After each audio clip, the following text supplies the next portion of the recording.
त्रिमंत्र बोलेंगे। ओम भूर्भुवः स्वः तत्सवितुर्वरेण्यं भर्गो देवस्य धीमहि धियो यो नः प्रचोदयात्। ओम शांति शांति शांति।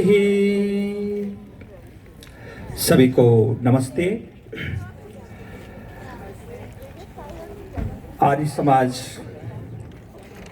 जो हम सब यहाँ उपस्थित हैं आर्य समाज के विशेष ओकेजन पर, और Arya Samaj United Arya Samaj of federation के अंतर्गत हम सब अभी हवन किया है, भजन भी सुना है। आर्य समाज का जो थीम है इंद्रम वर्धन्तो अप्तुरः क्रवन्तो विश्वमार्यम अपघ्नन्तो अरावणः। इस मंत्र का मीनिंग है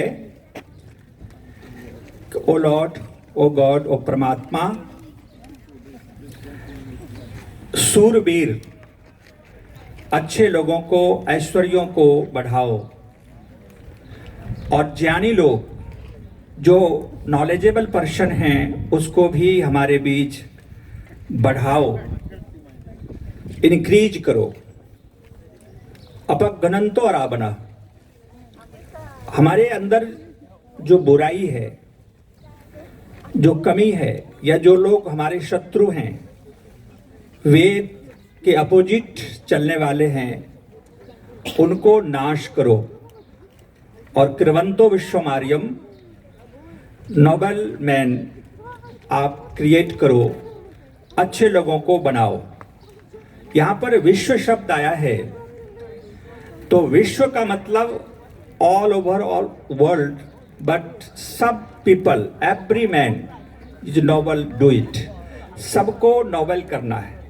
देन फर्स्ट हम अपने आप को नोबल बनाएं, then family, after then society. व्यक्ति जब अपने को नोबल बनाता है, आर्य बनाता है, तभी वो दूसरे को बना सकता है। तो हम अपने को नोबल बनाने का प्रयास करें, वेद के अनुसार अपने जीवन को चलाने का प्रयास करें।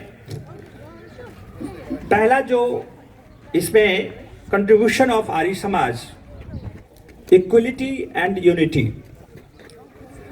आज हम सब मिलकर के यहाँ पर इकट्ठे हवन कर रहे हैं। इसका परिणाम है आर्य समाज ने हमें सिखाया है कि हम सब साथ मिलकर के चलें, कोई भेदभाव नहीं, सभी हम मनुष्य हैं। तो आज समानता का पाठ महर्षि दयानंद यदि ना आए होते तो हम सब डिवाइड थे, कास्टिज्म में बटे हुए थे, ऊंच नीच में। आज हम एक साथ बैठ करके हवन कर रहे हैं, एक साथ हम चल रहे हैं। पूरा वर्ल्ड आज एक दूसरे का कोऑपरेट करते हैं। इसका परिणाम, इसका रिजल्ट महर्षि दयानंद के कारण है। आर्य समाज ना होता, महर्षि दयानंद ना होते, तो आज एक दूसरे के साथ हम नहीं बैठ सकते थे। दूसरा पॉइंट है स्पिरिट ऑफ टुगेदरनेस। हम संगच्छध्वम शंबदध्वम शंभो मनांसि जानताम। साथ साथ चलें, साथ साथ बोलें। यदि ये पाठ वेदों में कहा है और वेदों ने उपदेश दिया है और महर्षि दयानंद ने हमें पाठ पढ़ाया, इसका अभिप्राय है कि हम सब साथ मिलकर के चलें। और ट्राई स्टेट आर्य समाज इसका एक एग्जाम्पल है। हम सब एक साथ मिलकर के हवन कर रहे हैं। आप सब यहाँ आए हैं, आपके अंदर एक स्पिरिट है, आपके अंदर एक लगन है। नहीं तो लोग आज वीकेंड में अपना कहीं एंजॉय कर रहा है, कहीं और कहीं जा रहा है, लेकिन आप लोग यहाँ आए हैं। यह महर्षि दयानंद की बहुत बड़ी देन है। वेद के प्रति, स्वामी जी के प्रति आपकी श्रद्धा है। महर्षि दयानंद ने जो हमें एक रास्ता दिया है, थर्ड नंबर है importance of truth and logic. हमारे जीवन में ट्रुथ को, सत्य को समझने के लिए एक लॉजिक, एक दर्शन दिया है महर्षि जी ने लाइट ऑफ ट्रुथ में, सत्यार्थ प्रकाश में। According to God and the Vedas, Veda के अनुसार और ईश्वर के अनुसार जो भी बातें हैं, जो भी थॉट्स हैं, वो ट्रू है। गॉड एंड वेदास अपोजिट जो भी थॉट्स हैं वो फॉल्स है। इसलिए हमें अपना जीवन आगे बढ़ाने के लिए वेद को फॉलो करना चाहिए और गॉड के गुण कर्म स्वभाव। Every person believe in God, चाहे वो किसी भी मत मजहब का हो, कोई भी, any person believe in God. तो गॉड का एक गुण है, न्यायकारी है। गॉड इज न्यायकारी, दयालु, काइंडनेस। तो गॉड का जो मैसेज है उसके अंदर भी दयालुता होगी, तभी वो गॉड का मैसेज होगा। यदि उसके सभी प्राणियों के प्रति दया नहीं है, किसी को मारने की, किसी को दंड देने की, ये जो सजा कहीं बातें कही गई है किसी भी ग्रंथ में, किसी भी बुक्स में, वो गॉड का मैसेज नहीं होगा। गॉड कहते हैं एवरी प्राणी, सभी लोगों से, सभी प्राणियों से प्रेम करो, मित्रस्य चक्षुषा प्रतीक्षामहे। और फिर कहा according to the law of nature. हम ट्रुथ को जानना चाहते हैं तो नेचर के लॉ को हम समझ लें तो हम सत्य को समझ सकते हैं। सत्य क्या है? जैसे महर्षि दयानंद जी ने कहा वेदों में कि रेत से तेल नहीं निकलता, तेल निकालने के लिए जो पदार्थ है अन्न, उससे तेल निकलता है। Without mother and father not born child. अब कोई ये बिलीव करता है कि विदाउट मदर एंड फादर के चाइल्ड बॉर्न होते हैं, बच्चे जन्म लेते हैं। जहां भी ये बातें लिखी हुई है वो बातें फॉल्स है, वो मैथोलॉजी है, वो ट्रू नहीं हो सकता। इसलिए महर्षि दयानंद ने हमें एक दर्शन दिया है कि नेचर को आप समझो, साइंस को समझो और आप ट्रुथ को समझ सकते हो। और आगे कहा कि जो आप्त पुरुष हैं, जिसके अंदर छल कपट नहीं है, जो ऋषि हैं, उनके जो थॉट्स हैं वो भी हमें बिलीव करना चाहिए कि ट्रू है, उसको फॉलो करें। Every person your heart pure. यदि आपका हार्ट प्योर है आप ट्रुथ को समझ सकते हैं। लेकिन व्यक्ति हठ, दुराग्रह, अपनी इगोनेस के कारण सत्य को स्वीकार, एक्सेप्ट नहीं करता। व्यक्ति जानता है कि मेरी बातें खंडित हो गई, मेरी बातें साइंटिफिक नहीं है, लॉजिकल नहीं है, लेकिन व्यक्ति के अंदर ईगो होता है, अहंकार होता है, वो उसको एक्सेप्ट नहीं करता है। महर्षि दयानंद ने कहा ईगोलेस होकर के, अहंकार लेस होकर के यदि आप सत्य को जानना चाहेंगे, आप सत्य को समझ सकते हैं।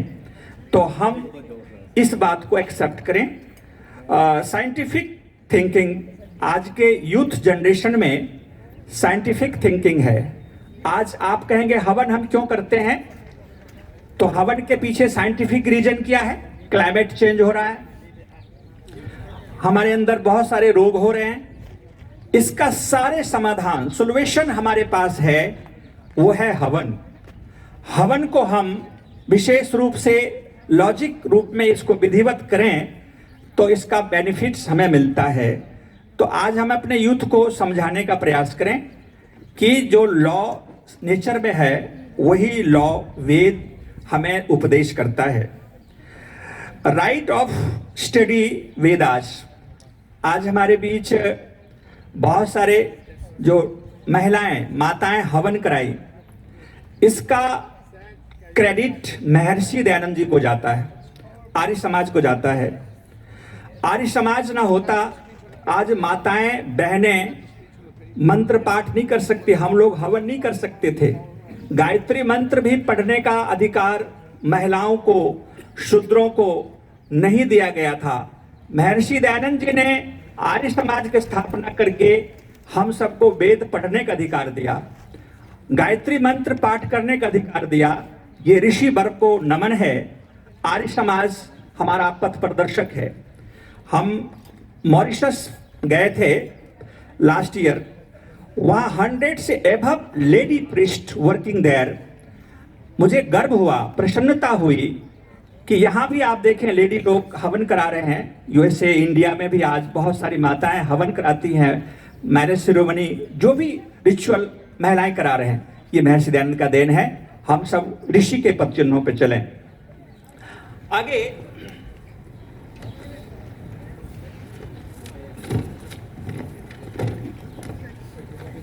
Education of for all.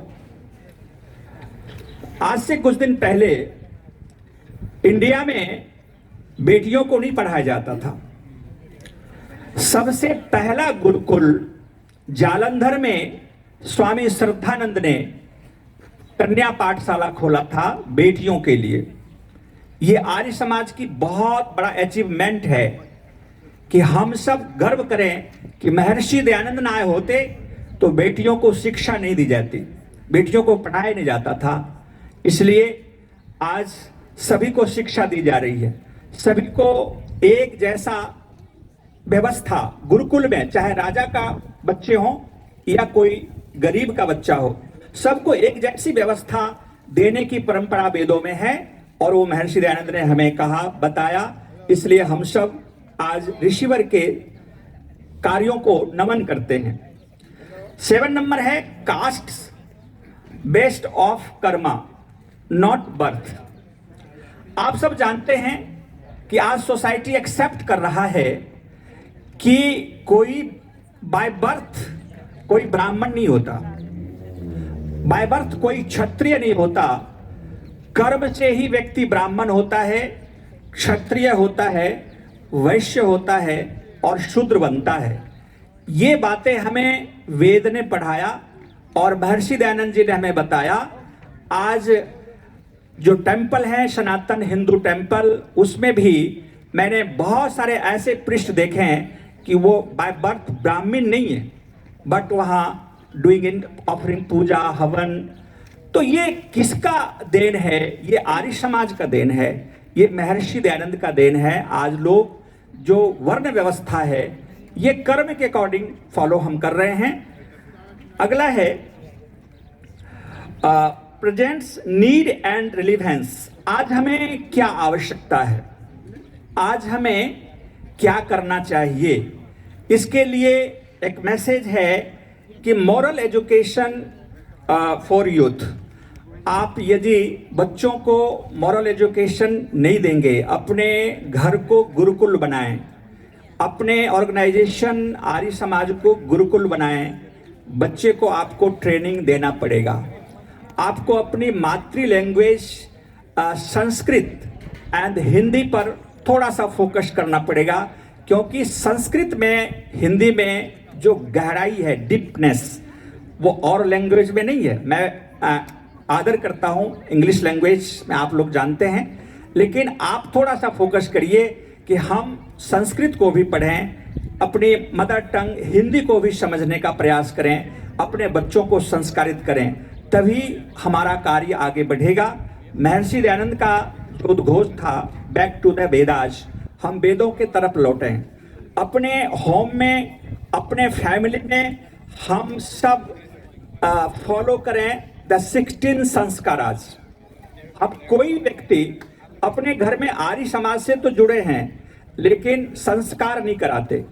हमारे पास बहुत सारे पंडित हैं, सभी पंडिता हैं, उनको अपने घर पे बुलाइए और अपने घर पर संस्कार कराइए बच्चों को, तभी हम नोबल मैन क्रिएट कर सकते हैं और अपने बच्चों को संस्कारित कर सकते हैं। एवरी हेल्थ एंड इन्वायरमेंट, आज जो क्लाइमेट चेंज हो रहा है, इसके कारण हम सब इस पर कार्य कर सकते हैं। इसका कारण ये है कि हवन हमारे पास है। हमारे फ्रेंड हैं आचार्य सनत कुमार जी, उन्होंने इस पर बहुत बड़ा काम रिसर्च भी कर रहे हैं। और हम सब आर्य समाज से जुड़े हुए लोग पूरे वर्ल्ड को बताना हो, आज ग्लोबल वार्मिंग नहीं है, ग्लोबल बॉइलिंग हो रहा है, ग्लेशियर पिघल रहा है, तरह तरह के रोग हो रहे हैं, इसके बचाने के लिए, इसको हम बचा सकते हैं तो एक हमारे पास बहुत बड़ा एक कार्य है और वो हवन है।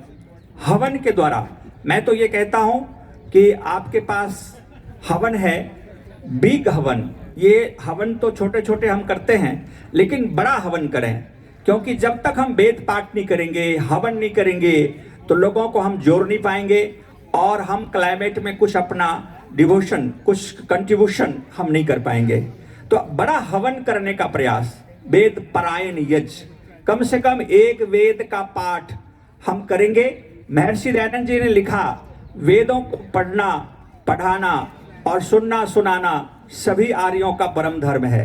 तो वेद चैंटिंग और वेद पाठ करके हम हवन करें अपने अपने टेम्पल पर और सेल्फ फिजिकल अपने आप घर पर यदि आप करते हैं तो इसका बेनिफिट्स संसार को मिलेगा और हमें मिलेगा। अगला है कि महर्षि दयानंद जी ने कहा कि कंक्लूजन है रिलेवेंस टुडे कि सबसे पहले हम स्वस्थ हों। आर्य समाज का एक नियम है, संसार का उपकार करना इस समाज का मुख्य उद्देश्य है, शारीरिक, आत्मिक और सामाजिक उन्नति करना। तो महानुभाव, सबसे पहले हम फिट रहें। यदि हम फिट नहीं हैं, स्वस्थ नहीं हैं, तो हम कभी भी किसी को भलाई नहीं कर सकते। स्वस्थ रहने के लिए आपका आहार बहुत जरूरी है। गुड फूड्स यू ईट, आप अच्छा भोजन करिए, सात्विक भोजन करिए, अपने फैमिली को बताइए, करिए। आपका जो किचन है वो आपके लिए फार्मेसी बन जाए, आपके किचन में वही चीज आए जो आपके फॉर हेल्थ गुड, आपके हेल्थ के लिए अच्छा है। तो आपको हेल्थ पर ध्यान देना पड़ेगा। हेल्थ के लिए आपको every day you do meditation minimum half our.